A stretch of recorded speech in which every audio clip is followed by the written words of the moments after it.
couple of years ago, my wife and I started discussing the possibility of getting an electric car to replace at least one of our gasoline cars.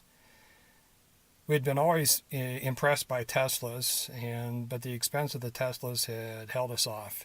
But then Tesla announced in early 2016 the Model 3, which was a vehicle that would fall much closer to the price range we were looking for at the time. So we put down a reservation for one in early April of 2016. Near the end of 2016, we took a drive up to the Tesla store in Denver to take a look at what was there and to get some more updates on the Model 3. But while we were there, we took a look at the Model X and the Model S. We're kind of impressed by both vehicles, but really impressed by the Model X because it was a bigger vehicle, seated more people, was more room in the front seats. It was easier for me to get in and out of with my large feet.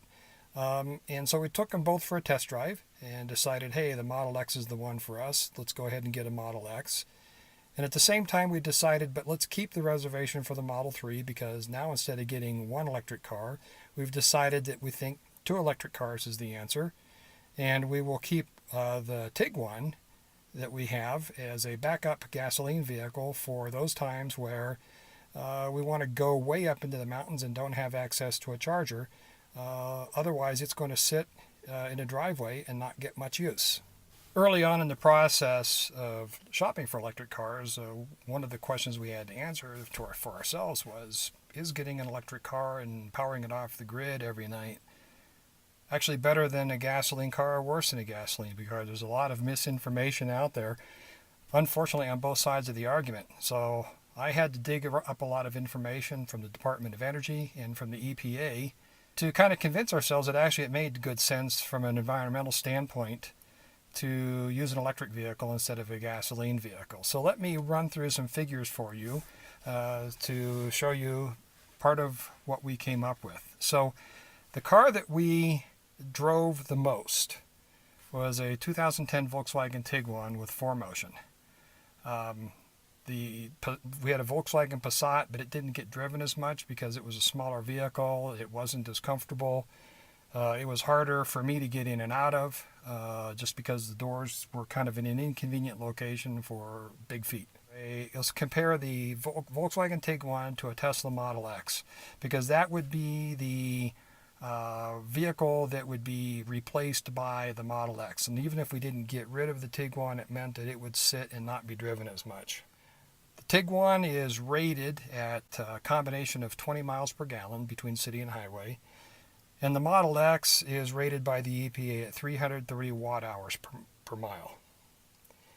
The average that we were able to get on the Tiguan between all the driving we did with it is about 25 miles per gallon.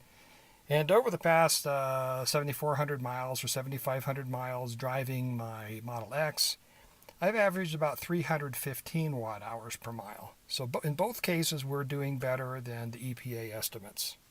Gasoline has an energy content of 32.8 kilowatt-hours per gallon, which means if I burn a gallon of gasoline, whether I am making use of it or not, I'm using up 32.8 kilowatt-hours of energy. If I compute the amount of energy used then per mile between the two vehicles, the Tiguan uses 1.3 kilowatt-hours, and the Tesla uses 315 watt-hours. So there's a 4-to-1 benefit with the electric vehicle right there. But then we have to take a look at total cost. Assuming that I have to charge the Tesla every night and I only get 90% efficiency on that charge. So for me to get 315 watt-hours out of the battery, I have to use 350 watt-hours of electricity. So the cost in watt-hours per mile goes up to 350 for the Tesla. And obviously I don't charge the Tiguan, so it still stays at 1.3 kilowatt-hours per mile. But here's the clincher. Gasoline emits, just in carbon dioxide, 17.6 pounds of carbon dioxide per gallon of gasoline, and that's because the carbon in the gasoline combines with 2 atoms of oxygen, and so it's actually heavier than you would expect. But anyway, 17.6 pounds of CO2 per gallon of carbon dioxide, plus some other pollutants along the way. An electric car, obviously when you're driving, there's no pollution at all. But there is pollution to charge it. And so in the Colorado region, the EPA, or actually the Department of Energy, says that we average about 1.57 pounds of CO2 per kilowatt hour of electrical generation. So I can use that as a reasonable number then to determine for every mile I drive, how much CO2 is contributed to the atmosphere. So on the Tiguan, it's 0.7 pounds of CO2 per mile. And for charging the Tesla, it's 0.56 pounds per mile of charging. So the Tesla, as far as greenhouse gases go, is better, even considering using a coal-fired power plant for its energy.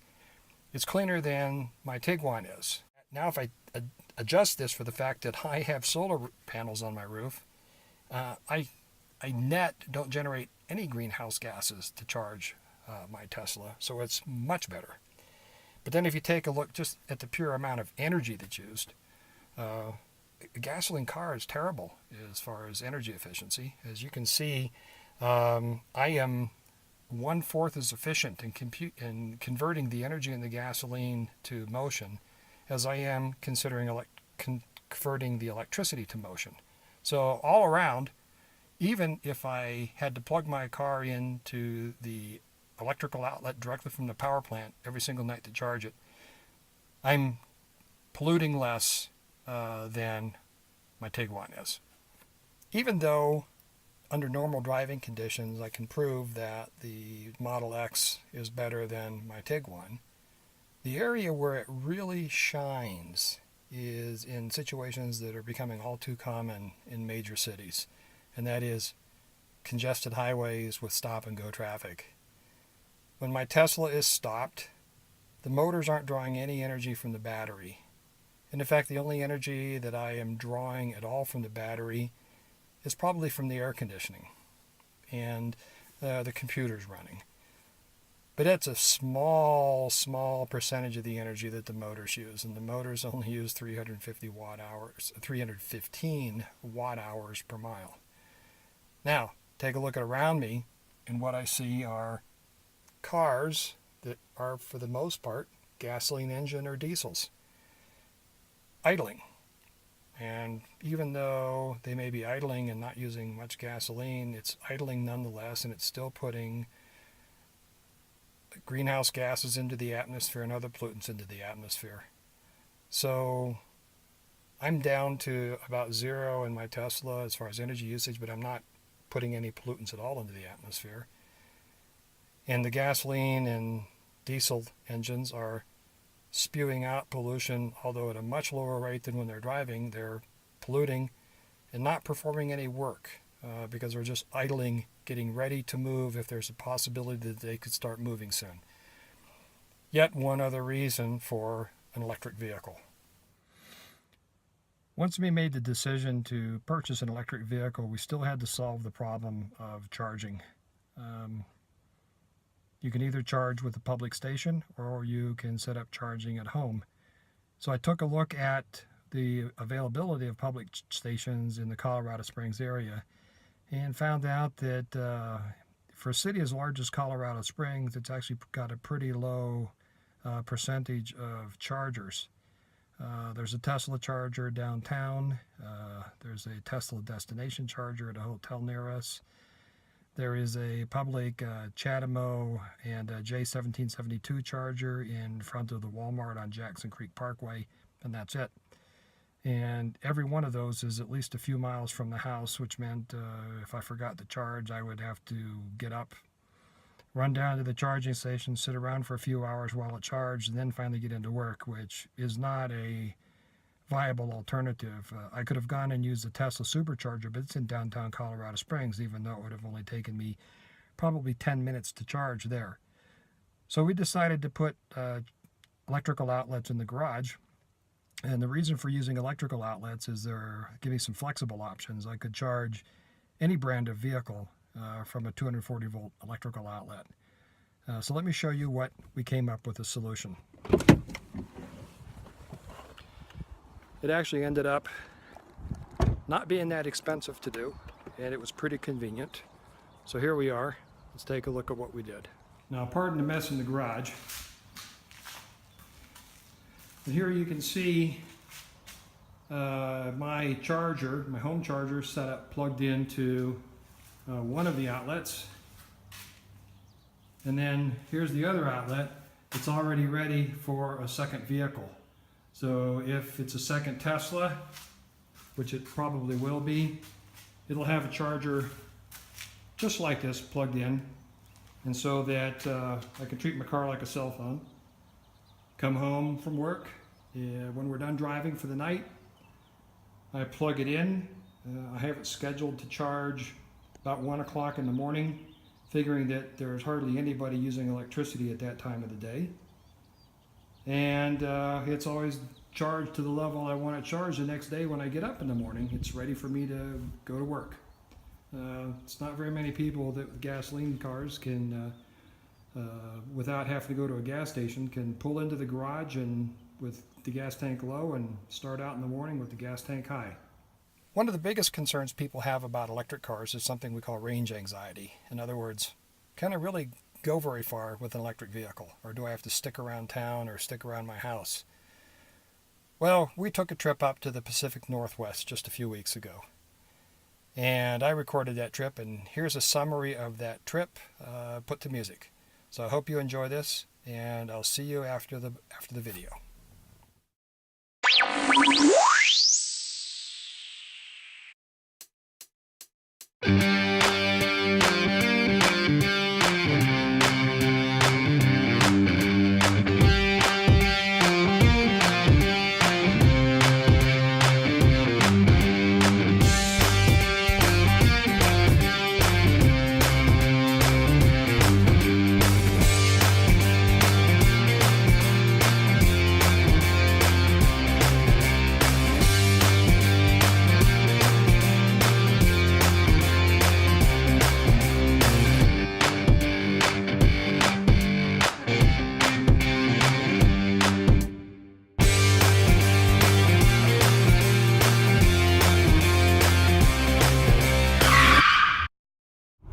Don't like about it is that you don't let me take the grandkids in it if they have food, and it's hard to keep them entertained in the car when they can't make a mess.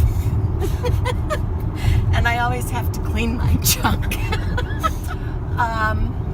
Let's see, what do I like about the X?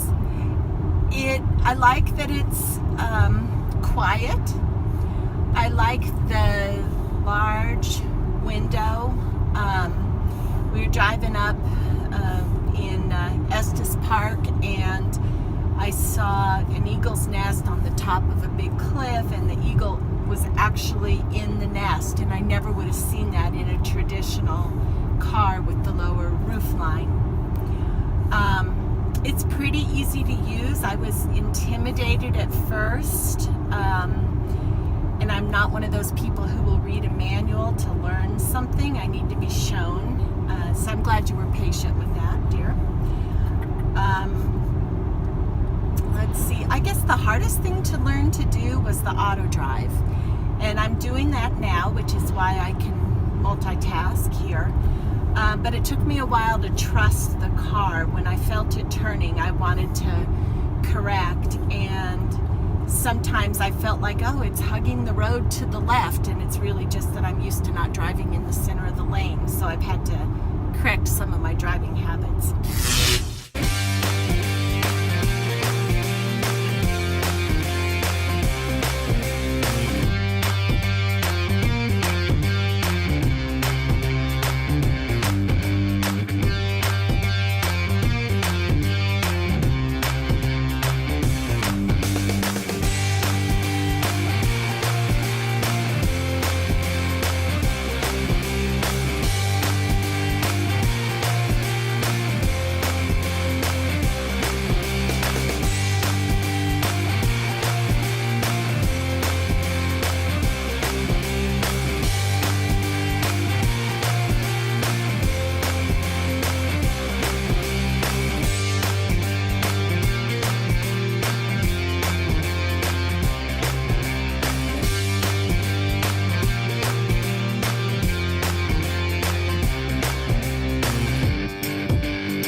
hope you found that video interesting and somewhat entertaining. We were able to make that trip from Monument up to the Olympic Peninsula in 3 days, which is about what we had budgeted if we would have taken a gasoline vehicle with us. But instead we drove our Tesla Model X and were able to charge at Tesla superchargers along the way. I never had to worry about running out of electricity. The battery charge was always at an acceptable level between stations, and it never took us much more than 30 minutes to charge. So that meant that if we stopped, took a break to go get something to drink at a McDonald's or something like that, came back, usually by the time we got back to the car, the charger was either done or only had a couple minutes left to go. So charging didn't really hold us up, and what it did is it allowed us to stop without feeling guilty about stopping. And we were able to enjoy some things. We took in some sights that we would have never taken in had we not been stopping. So the trip was more relaxing. We were less tired every night. And it wasn't stressful at all. So I feel really comfortable driving an electric vehicle across country now. This is actually the second trip we've made. So I can tell you from personal experience that cross-country travel with an electric vehicle is a very doable thing.